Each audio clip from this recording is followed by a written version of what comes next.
Good afternoon. Sorry to be a few minutes late. Just start with a couple things. Earlier today, Evan Gershkovich appeared in a courtroom in Yekaterinburg, Russia.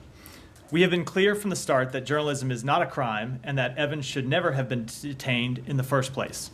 What happened today was a performance put on by Russian authorities to justify their repression of journalists and independent voices. Embassy Moscow officials were granted brief access to the courtroom before proceedings began. However, they were not permitted to speak to Evan. Russia should stop using individuals like Evan Gershkovich and Paul Whelan as bargaining chips. They should both be released immediately, and I can attest to both Evan and Paul and their families that the United States will not rest until we have brought both of them home. And then on one note, just much closer to home, so this is the last week of Nathan Tech, the deputy spokesperson, who is ending his tour in the spokesperson's office at the end of the week and moving on to hopefully greener pastures. He has been, agreed. Nathan has been an absolute joy to work with, one of the people that makes this place really work, does a lot of hard things and makes them look easy. And I've appreciated him, appreciated all his efforts on behalf of the spokesperson's office, and wish him well in his next endeavors. So thank you, Nathan. And with that, Matt. Right, sorry, I was late, so I'll defer to.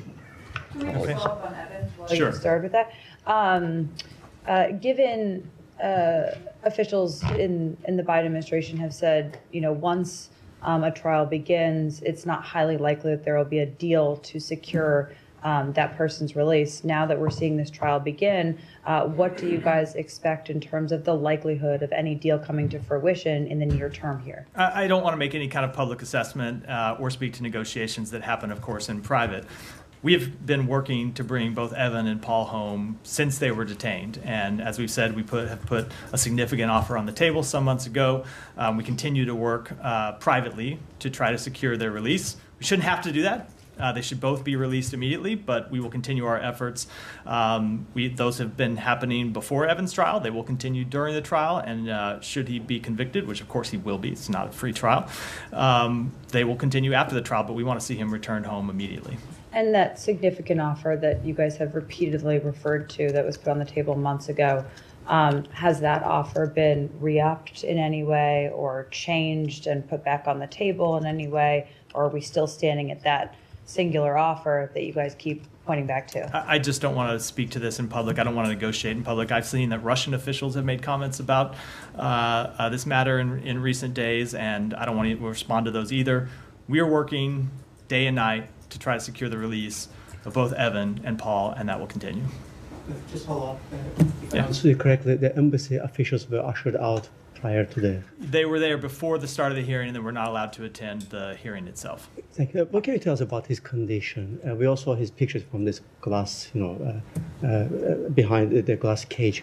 Where is he being held right now during the trial? I can follow up with you that off. I don't have it here at the podium. I can follow up with this where Did it's they being held off. Did embassy officials have a chance to interact with him? They did not. I said that in my opening statements. And I know you guys don't typically get into politics from this podium, but given that it directly intersects with your efforts to secure Evan, the former president, Trump, who's now the Republican nominee, said earlier that Evan would be released prior to him taking office if he wins the election on November 5th. Is there any legitimacy to that claim as far as this building knows? So I am not going to deal with comments made in a political context in a political campaign, but I would note that I would hope that every American who cares about the safety and security of their fellow American citizens would demand the release of Evan and Paul now. Not November, not December, not January, but now.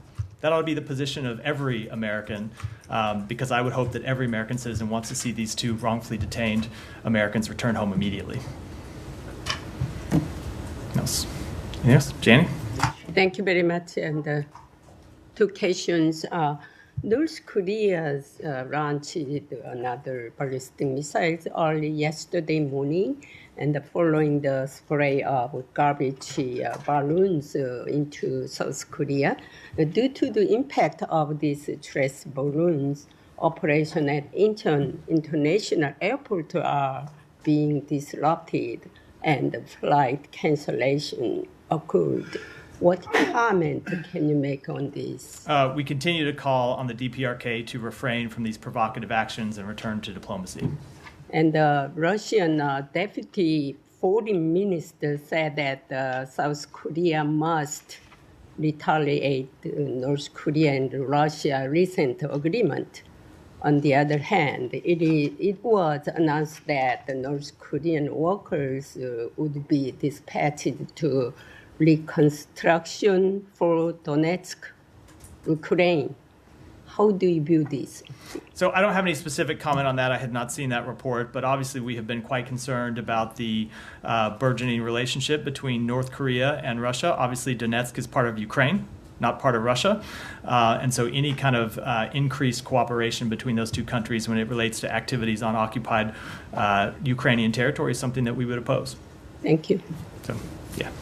Moving on to Julian Assange, now that he's free and in Australia, are you satisfied with the outcome of this? And can you give us any details on the diplomatic negotiations that went ongoing between Australia, the U.S., U.K., and all that? Give us any light on that. So with respect to the first question, I'm not going to have any comment, only because under our system we have an independent Justice Department that makes its own decisions on these matters, and it's appropriate that they be the ones that speak to them and not have other departments in the United States weighing in one way or the other. That has always been the case, but of course we have confidence in our colleagues at the Justice Department to make these decisions and make them in with the full interest of the United States in mind. As it pertains to involvement of the State Department, I can tell you it was very limited. Only in the last few days, this was a matter that was handled by the Justice Department through law enforcement channels. There was some small coordination role between our embassy and the Australian government just in the past few days, but this was, other than that, a law enforcement matter handled through law enforcement channels. But are you satisfied that the case is over? So look, the Justice Department has spoken to that, and I don't have anything to add. Obviously, the ambassador put out a statement that said we were happy to work with our Australian colleagues on it, and that remains the case. I do think it is important when we talk about Julian Assange to remind the world that the actions for which he was indicted and for which he has now pled guilty are actions that put the lives of our partners, our allies, and our diplomats at risk, especially those who work in dangerous places like Afghanistan and Iraq. This was some years ago now, almost 15 years ago, so I think the world has forgotten much of it. But if you recall, when WikiLeaks first disseminated and published State Department documents, State Department cables, they did so without redacting names. They just threw them out there for the world to see. And so the documents they published gave identifying information of individuals who were in contact with the State Department. That included opposition leaders, human rights activists around the world, whose positions were put in some danger because of their public disclosure. It also chilled the ability of American personnel to build relationships and have frank conversations with them. And at the time, those of you who covered the State Department at the time will probably remember that in the days leading up to that release, the State Department really had to scramble to get people out of danger, to move them out of harm's way. It was an extraordinary effort performed by dozens of government officials around the world, but that doesn't change the danger that those actions put innocent people all around the world in through no fault of their own. And that's, of course, not even to mention the further actions by WikiLeaks down the road to essentially serve as a conduit for Russian intelligence interfering in the U.S. presidential election. Sorry, so I actually did cover the State Department back then, and I don't remember there being any public, there was a public concern that was raised about the potential security risk posed to sources who might have been quoted. Was there actually any, did you ever discover anyone who was injured, killed, had to go into hiding because of them? So a few things about that. One, I can't give you a definitive answer only because I wasn't here at the time and so much time. And okay, so, hold on. Let me finish. I have a full answer on it. One, I can't speak to that because it was some years ago, and I don't have a full, accounting of what happened. But number two, the State Department did an extraordinary amount of work when we found out that these cables were going to be published to get people out of harm's way, to go around and look at what might become public and take action so people that would be put in danger would be put out of harm's way. But third, if you drive drunk down the street and get pulled over for drunk driving, the fact that you didn't crash into another car and kill someone doesn't get you out of the reckless actions and the endangerment that you put your fellow citizens in. And it's the same thing. The same principle applies here. Right. Well, I don't think that it does. But the fact of the matter is that the State Department has been, at least as far as I know, and maybe I'm wrong, but has never been able to point to anyone who was compromised or killed or put at risk because of this. Their identities were compromised. The State Department went to great work to get people out of harm's way, to prevent that very action from happening. Do you know how many people about? As I said, this was some time ago. I was in the government at the time, not at the State Department. I'd have to go back and look at it, but I do know that there was work around the world, especially in places like Afghanistan, Iraq, and other places around the world where they did have to do a great amount of work to kind of move people out of harm's way. One of your predecessors, P.J. Crowley, who was standing at the podium at the time, went to great pains to talk about the potential damage that could or would be caused by these revelations. And unless I missed it, I didn't hear that there was any. As I said, number one, the department went to a great amount of effort to avoid people being put in harm's way, but it doesn't absolve anyone of their responsibility. I know, but I know you're not. But it's an important point. Just because people were able to mitigate the harm done by your actions, that doesn't absolve you of your actions in the first place. Okay. Shannon, go ahead. Oh, I'm sorry. Oh, yeah. One other thing. You said there was some small coordination between the U.S. and Australia over the last couple of days. Was that involving the Just flight? with relation to his landing and transfer in Australia. Yeah. Can I ask a follow-up? It said in the Sure. agreement that Mr. Assange will not be able to enter the United States without permission. Who will he be seeking permission from? Who would grant that permission, and how would that happen if that were to occur? It would. So I'm not going to speak to provisions in what was a Justice Department plea agreement, but that would be handled, as is the case for anyone seeking permission to enter the United States. And in the judgment, the sentencing part of the judgment, the judge noted that there were no victims of Mr. Assange's behaviour, which is part of the reason that the sentence was what it was. Do you disagree with that? Do you think there were victims of his actions? I'm not going to speak to a comment made by a judge in a ruling. It would never be appropriate for me to do so, but I stand by the comments I made just a moment ago. What? You're not going to speak to a comment made by a judge. I mean, if he did, I don't know that he did, but that's exactly the point of my question. Yeah, but I'm not. Which is that the State Department has never come up, even though it was one of the prime quote unquote victims of these leaks, was never able to identify anyone who was killed or came under. I think the point I made a moment ago is an appropriate response to that, which is just because the State Department was able to take actions to keep people out of harm's way, people that he put in harm's way, doesn't absolve responsibility. What actions did the State Department take? The State Department at the time was able to reach out to individuals whose names were going to be, I can't tell you that, it's almost 15 years ago, Matt, I wasn't here. Well, I know, but the case has just come to a close. But I cannot give you a full account of something that happened almost 15 years ago, but people that were here will tell you that the State Department went to great lengths to reach out to people whose identities were exposed and get them out of harm's way. And the other point I made is that it does, when something like that happens, it does chill the ability of American personnel to build relationships with people and count on the fact that the information they provide us will be held confidential. So it is not just a harm to, or potential harm to the safety and security of those individuals. It's a harm to American diplomacy. No doubt, but the fact of the matter is that you have not ever been able to identify anything tangible about any tangible negative effect. That is a different. So I think I just did point to a tangible negative effect when people are less willing to trust the United States government. To okay, well, give me an example. Information's secret. Who was willing to? It was I was in government at the time, and I can tell you, traveling the world with a different, a different agency, we often heard from foreign counterparts that they were. I'm obviously not going to speak to. I'm not going to speak to the exact conversations, but we often heard from foreign counterparts that they were worried about providing information to the United States government because of our ability to keep Okay, it. well, I secret. remember one, having been here at the time, and I remember that Berlusconi told former Secretary Clinton that he was concerned, mainly because of what the WikiLeaks, what the cables suggested about his, activities and, There were Lifestyle. there were more Yes. there were more but- substantive and serious concerns. Yeah. were there? Yeah, Okay. yeah, Can you raised. name, can you name a, I'm not a person, So, maybe, but so country? I think you could see why, if the point of the conversation is someone raising concern about private conversations being made public, it wouldn't be helpful for me to then make those private conversations public in response Well, to a you said question it's at this 15 podium. years ago. I'll drop it. Go ahead, Alex. Thank you. A couple of questions on Russia. Yeah. The multiple reports claiming that Russian government plane was headed to New York this morning. Are you in a position to confirm it? What are they doing there? It's the first time since last year. I don't. I'm not able to confirm those reports. I don't have any information about Please it at all. take it from me if possible.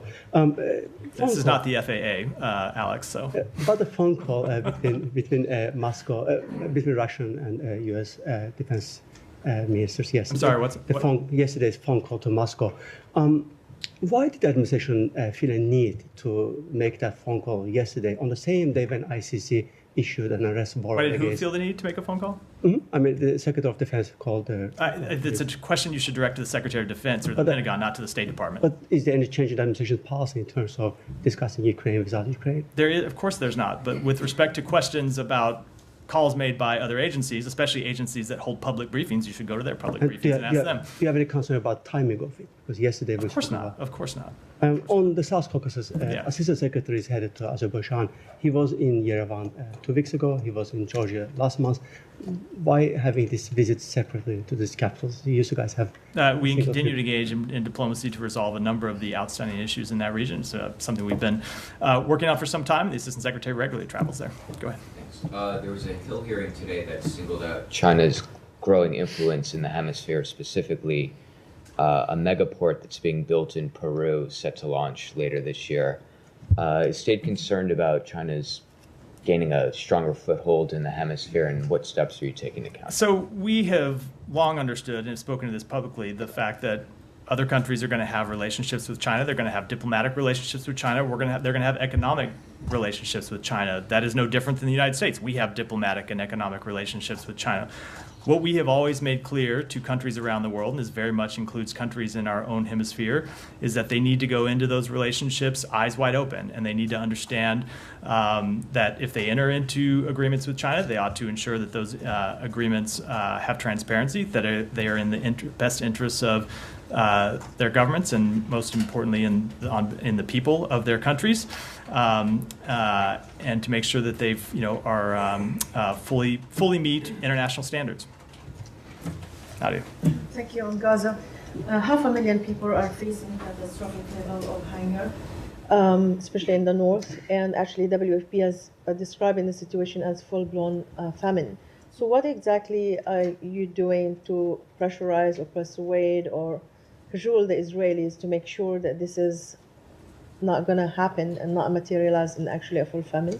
So we continue to work day and night. Our special envoy for Middle East humanitarian issues is back in the region today after being back in Washington for consultations around Minister Gallant's visit. She's back in the region working on this exact issue today, trying to not just get humanitarian aid into Gaza, but most importantly, make sure it is distributed around Gaza. I think everyone's aware that that has been the chief impediment to actually getting food to the Palestinian people. It's not getting aid into the pier. It's not getting aid into Kerem Shalom. It's then making sure that it can be distributed from those points onward.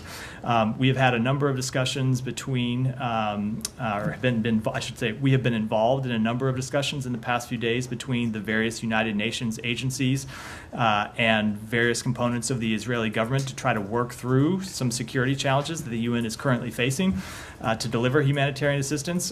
We continue to push to try to resolve their legitimate concerns about the safety and security of their personnel, and are continuing to push to try to work through some asks that they have on the table pending with the government of Israel to try to make it safer for their personnel to take humanitarian assistance and deliver it around to the people of Gaza.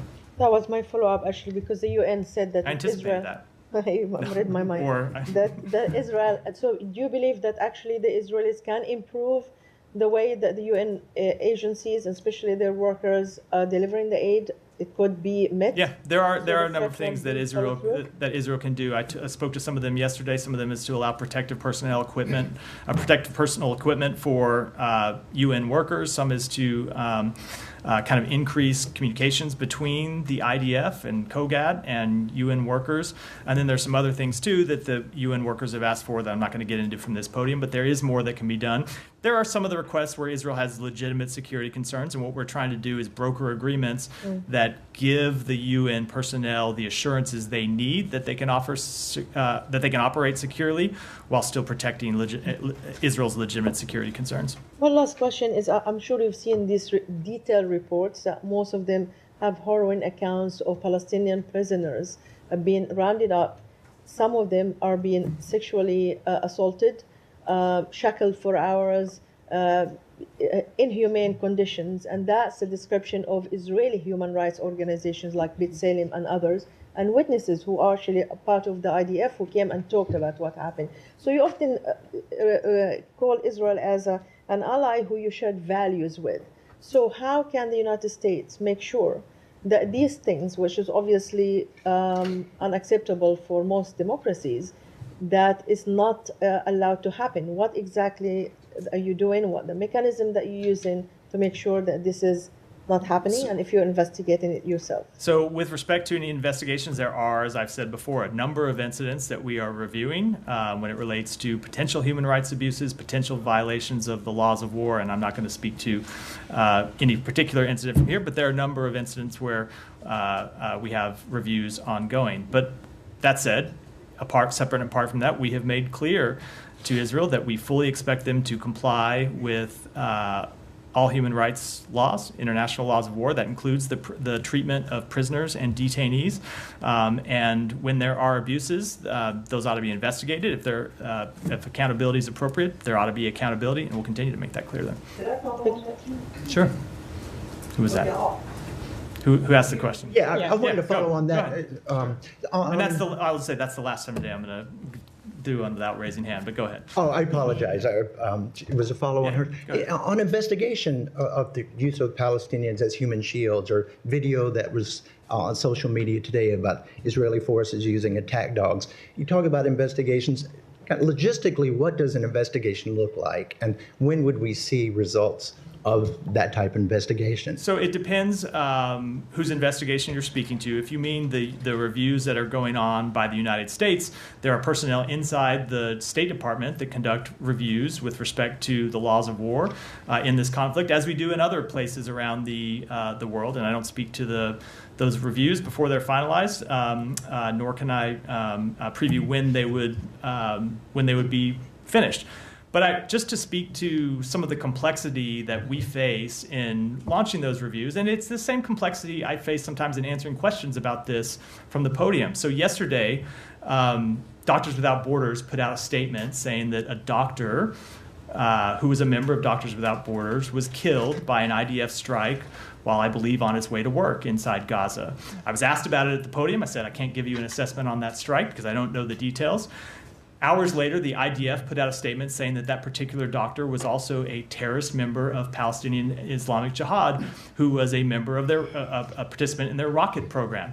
I don't have the ability to litigate that claim. We don't, at first blush, often have the ability to litigate claims made by the different parties in this conflict.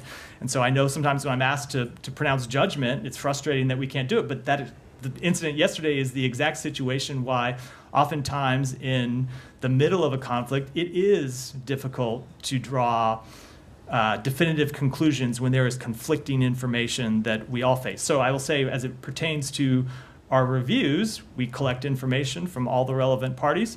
As we said when we released a report on this matter some time ago, we have open inquiries to the government of Israel asking for information about these specific incidents, and we'll continue. Those reviews will continue. Sorry, on this, though, do you have any reason to believe that the IDF claim is more credible than the MSF claim? So both things can be true. What MSF claimed was that he was a doctor who was a member of MSF. Okay. What Israel claimed Are you is that saying that that's wrong? No, I'm not saying that's wrong. What Israel claimed is that he was a doctor who was a member of MSF who was also a terrorist involved in Palestinian Islamic Jihad's rocket program. My point is, neither of those are United States verified information. All right, so when I get asked about the IDF claim, but he was a doctor and he was also involved in in Hamas's missile program, rocket program. Rocket program. Yeah. Yeah. How?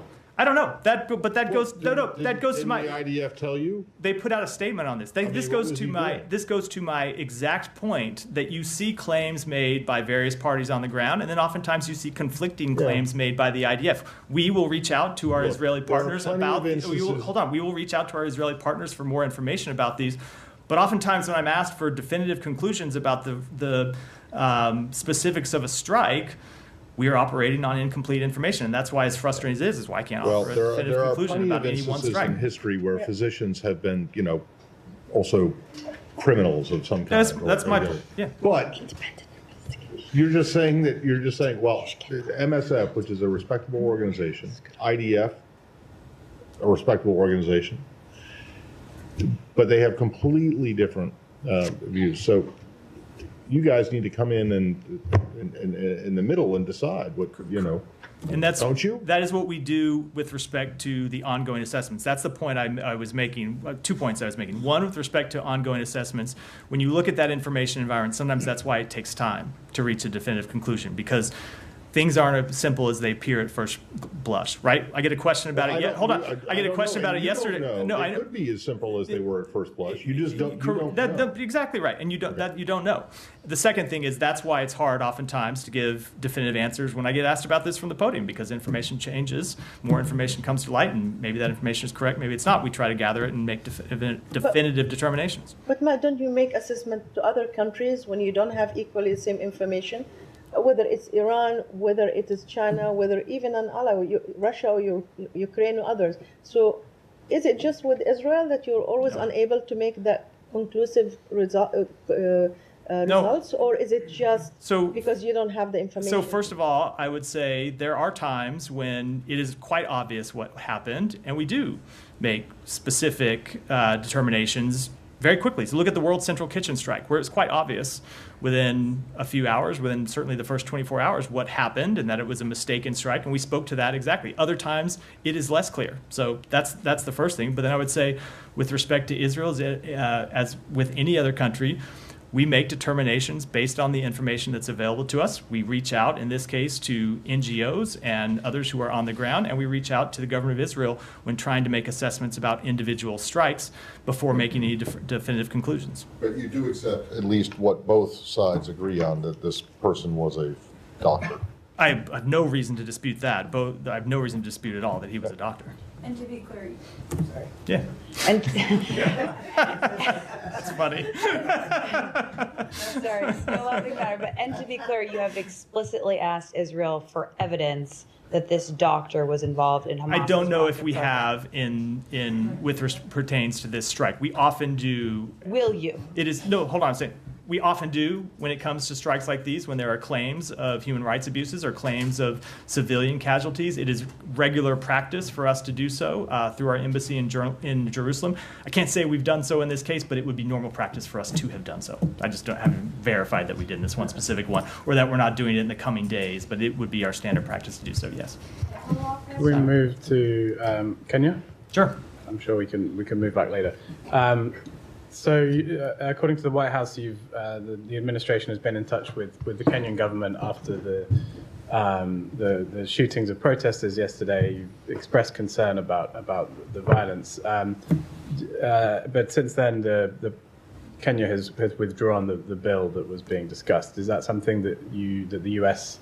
sort of pushed for or welcomes? So I won't speak to the withdrawing of the bill. That ultimately is a matter for the Kenyan government to determine.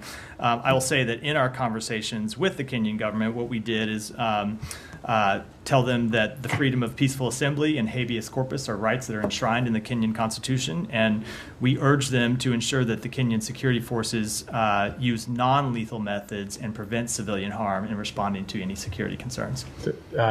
Yesterday, I think in the White House comments today, that it talked about reports of violence against protesters. It sounds like you have a little bit more of a solid conclusion. Like, do you have an understanding of what actually happened? Yeah, we've seen well-documented reports of violence against protesters, and what we have said is in our conversation with the Kenyan government is that they should use non-lethal methods and prevent civilian harm in dealing with peaceful protests. And this is the same country that has obviously sent police to Haiti for this multinational security support mission.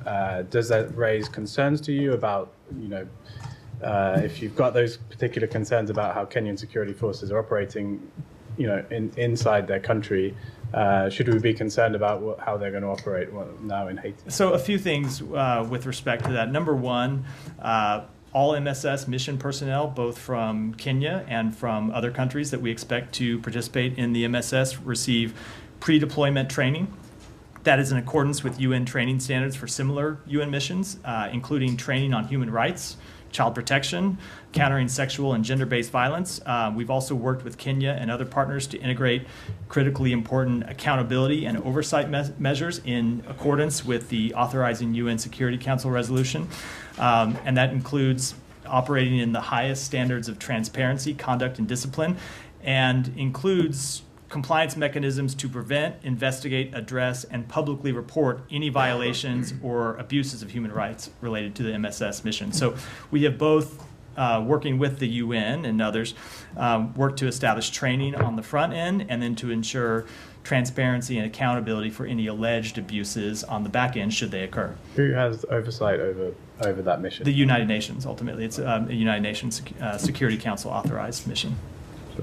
Shannon. Also in Kenya, President Ruto claimed that organized crime groups infiltrated those protests. Is that a claim that they've also repeated in your private conversations? And also, do you see any validity that happened? So I'm not going to speak to private conversations, and I can't assess the validity of that or not. I would say, in addition to the point I made about restraint by Kenyan security forces, we do urge Kenyan protesters not to put anyone, including government officials, in harm's way. Protests should remain peaceful in Kenya, as they should remain peaceful all around the world. Yeah, Peter. This morning, the Secretary released the 2023 International Religious Freedom Report, where there's a considerable chapter on Iran. Today is also the International Day in support of victims of torture, torture is rampant in Iranian jails, per your own annual reports on human rights in Iran. On yesterday, a group of political prisoners in Iran, they asked that the world pay more attention to the human rights situation in Iran, especially in view of the recent comment by Ali Khamenei that among the officials of the judiciary system, he was saying, ignore international or Western, quote unquote, Western human rights standards, and only national laws apply. Now, I was wondering, besides sanctions against Iranian officials, what other alternatives do you have to try to secure Iranian people's human rights? So, first of all, we absolutely agree that the world should pay more attention to the oppression of the Iranian people.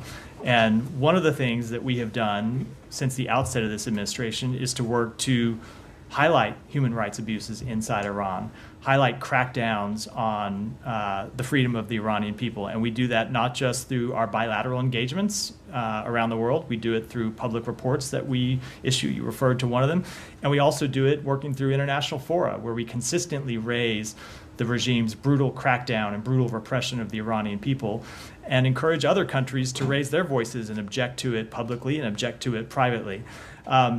We also take measures to ensure that the Iranian people can stay connected to the outside world. We've talked before, you've heard me talk before from this podium about what we have done to ensure that they have access to the internet through VPNs, so the Iranian people can find out from independent news sources outside Iran more about what their government is doing.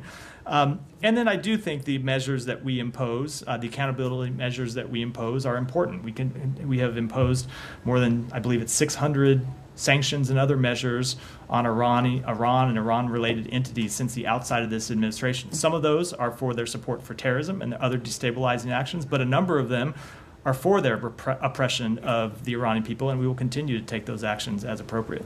But Matt, sanctions are not helping people. Well, so my point, sanctions are just one of the tools in our arsenal, ultimately calling out that oppression, making sure other countries focus on it, and we wish more countries would. Let's be perfectly frank. It would be, we would welcome other countries objecting to the brutal crackdowns of the Iranian people. We see some, of course, and to that statement, yes, a lot of them are in the Western world. We would welcome every country in the world speaking out against Iran's brutal crackdowns. And as I said, we also work to support the Iranian people, and those are the measures that we have available to us, and we will continue to use them.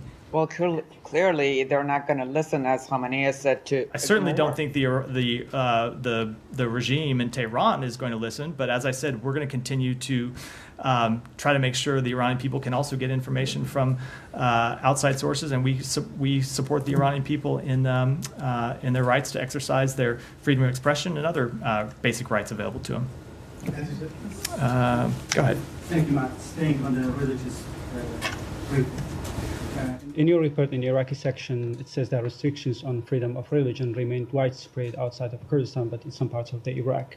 And also, there are continual reports of violence by the armed groups, sectarian groups like Iranian-backed groups on the religious minority in Iraq, especially in Sinjar, the people, Yazidi people, they fear to go back to their region because of these groups. So what tools and what measures do you have and have you put in place against these groups in order to take their responsibility? So first of all, when it comes to the report that we released today, I'm not going to be able to give you a detailed answer as pertains to what's in the report. It's a long, detailed report, covers scores of countries around the world, and I'm not an expert who can speak to every piece of information that was in the report. I will say the report itself is the point of the report itself is to make information public. It is not the vehicle through which we impose accountability measures. It is the vehicle that informs the policy choices that we make. So it is one of the things that we do to gather information, to make that information public, and then we take into account all of the information that's in the report to inform the policy choices, none of which I'm going to preview from here. Another question on the Kurdistan region. After long postponement, today the Kurdistan region President Najib Barzani sets October 20th as the new date for the Kurdistan region's election. As the U.S. government were engaged and so encouraged the Kurdistan region to schedule a date for that election. So what's your comment on that? And how do you see the process of preparation for that election and also the recent change to the election in that region? So we welcome the announcement of parliamentary elections on October 20th in the Iraqi Kurdistan region. Elections are a vital element of the democratic process, and we expect the authorities to ensure that they are free, transparent, and occur without further delay. And we appreciate the Iraqi Kurdistan region's president's efforts to reach agreement between all parties. Go ahead.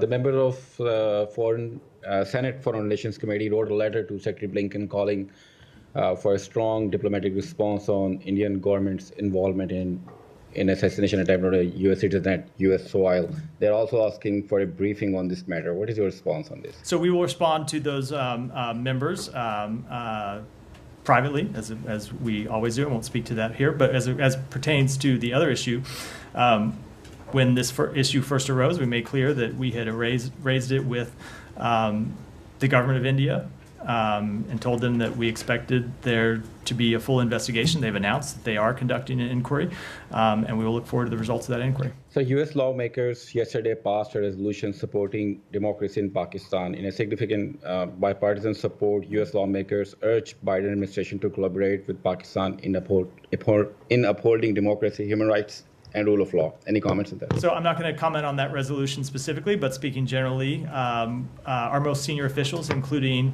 Secretary Blinken and Ambassador Blum, have consistently, both privately and publicly, urged Pakistan to respect the rights of its people and live with its constitutional and international obligations. We continuously urge the government of Pakistan to respect human rights and fundamental freedoms including the freedoms of expression, association, peaceful assembly, and religion, as well as the rights of marginalized populations such as women and religious minorities. Go ahead. Yeah. About Kurdistan parliamentary elections, how do you expect the elections to be conducted, and what steps will you take to ensure their success? I don't have anything to speak to. I don't have anything to add beyond the comment that I gave a moment ago. Elections are obviously a vital important of the democratic process, and we welcome the announcement of parliamentary elections on October 20th. So, go ahead. So I just wanted to ask about the IRF report in regards to China. Secretary Blinken said that religious freedom is the worst it's been, citing a Pew Research poll study that says it's the worst it's been since 2001 when it first started recording. In China, the House just passed a bill yesterday called the Falun Gong Protection Act, which would sanction any individual involved in forced organ harvesting related to the Chinese government. It would also stop the U.S. from cooperating with China in the organ transplant field. What further measures does the State Department have in countering the forced organ harvesting by the Chinese regime? So let me take that comment back and get you. Let me take that back and get you a comment. Sorry, is the IRS report out? I believe it's out. The Secretary did a public event earlier today. So, it should be released. Yeah, I think it's posted online. So I don't think it was sent to. My apologies if that's correct, and I have no reason to doubt it is. But we will get it to you, Simon. All right, thank you, sir. Two questions, please. One is as far as talking about democracy and U.S.-India relations. A lot of analysis were going on as far as this largest elections on the globe. 700 plus million people went to the polls in India, and by the Indian American community here, and also analysis in India press. What they are saying is that many groups and people here in the U.S., they undermined the democracy of India, that they wanted to break the democracy or the government there. What happened, a lot of people here, they have admitted that they have sent a lot of money from here, including a billionaire, to defeat Prime Minister Modi or undermine the democracy in India. What I'm asking you here, do we follow all these things as far as the largest democracy, India, and the oldest democracy, the United States of America? And so many reports also have come out, and we're going through so many ups and downs between the two countries, but relations are greater. All the officials here in India are talking about. So where we stand about this in the future as far as undermining the democracy in India because of some groups, they might not like or they hate something in India, or maybe Prime Minister Modi or the democracy there. So I can't speak to those specific reports. I'm not sure what they refer to, but I can tell you when it comes to the Indian elections, we have been quite clear on behalf of the United States government that we celebrate what was the largest exercise of democracy in the history of the world. It was an extraordinary achievement, and then when it comes to the outcome of the election, we obviously take no side. That is a question for the people of India to decide. And thank you so much. And before I go, my second question, if I just follow quickly on this one. Prime Minister Modi said that he is a friend with every leader around the globe, and he has very good relations with President Biden and the United States, and we have no ill of any kind against anybody, and I have never done anything wrong with anybody, and why they have been doing this to me. That's what he said, but anyway, it's a statement. My second question is, sir, that as far as Afghanistan is concerned, there will be now a UN Women's Conference and Summit on Afghanistan, and what they are saying now before the conference that Taliban have broken their promise to the international global community they made, and women in Afghanistan are under, or girls, they cannot go to school, there is no freedom of press, no freedom of worship, nothing, and they are going through really a lot, and they are crying and they are helping need a help or asking help from the United States and from the global community to help them out. So if this is a reference to the UN-led Doha 3 conference, which I know they just announced, yes, sir. It's ultimately defer to the UN to talk about the details of the meeting. The U.S. will participate. Both our special representative for Afghanistan, Tom West, and our special envoy for Afghan women, girls, and human rights, Rina Amari, will be attending. But I should note, they only committed to participate once they secured clarity regarding the substantive agenda, and more importantly, confirmed that there would be meaningful engagement at the conference with Afghan women and members of Afghan civil society. And so we will be participating in that conference because we will continue with the international community to impress upon the Taliban that they need to take seriously their obligations under the Doha Agreement, and that includes with regards to the treatment of women and girls, which of course continues to be appalling. Thank you very much, sir. Thanks. So I know you talked about Kenya, that the U.S. is calling for the Kenyan forces to use non-lethal methods, but is the U.S. government investigating reports of abductions by police during these protests in Kenya? I just don't have any further comment to make other than what I already said about. Okay. Okay. And what's the latest on the Gaza pier? I would refer you to the Pentagon for that, but they have made clear over the last few days that the Gaza pier is operational. It is receiving aid. I think they had a number of reporters who were actually at the pier over the last couple of days. So yeah, it's operational. And is the U.S. concerned that Israel and Hezbollah will fight a full-scale war? We have made quite clear that we do not want to see further escalation, and we have been pursuing a diplomatic resolution to the situation along the Israel-Lebanese border. Thank you. Yeah. Big debate tomorrow. Has the secretary played any role whatsoever in debate? Which one is that? It's No, he not is on not. our note. He is not. No. Played no role. No. Just one final question. Do you have anything to say on the report of the U.S. diplomat who died at a hotel in Kyiv, reportedly? I do, and so we can confirm the death of a U.S. government employee who was under Chief of Mission Authority at Embassy Kyiv. We extend our deepest condolences to the family and loved ones of our colleague. Don't have any further comment about the situation other than to say, and I hate to even bring this up, but I know sometimes conspiracy theories spin out of control, that is our understanding that he died of natural causes and there's no sign of foul play. And with that, we'll wrap for today. Wait, I just want to go back to one thing that Kylie asked at the very beginning when she asked you about Trump's comments on Evan Gershkovich. There is actual and alleged precedent for deals being tried to, for people trying to arrange deals for detainees going back decades. 45 years. 44 years, right? 1980, yeah, 79, right. Yes. Check my math, yeah, good. Yeah. But not just that, there were also allegations that in 2016 that the Trump campaign was involved in trying to do some stuff behind the scenes with Israel and with Turkey. And then there are also maybe non-political campaign-related things, Bill Richardson's efforts and others of that ilk. Are you saying that, or are you discouraging any non-governmental attempt to free Evan and Paul Gershkovich and Paul Whelan? A few things about that. We would welcome any productive efforts to secure the release of Evan and Paul. I'm not aware of any non-governmental efforts. I would hope that anyone pursuing such an effort would do it in coordination with the United States government. As I said, I'm not aware of any now, but I think that would be an important principle.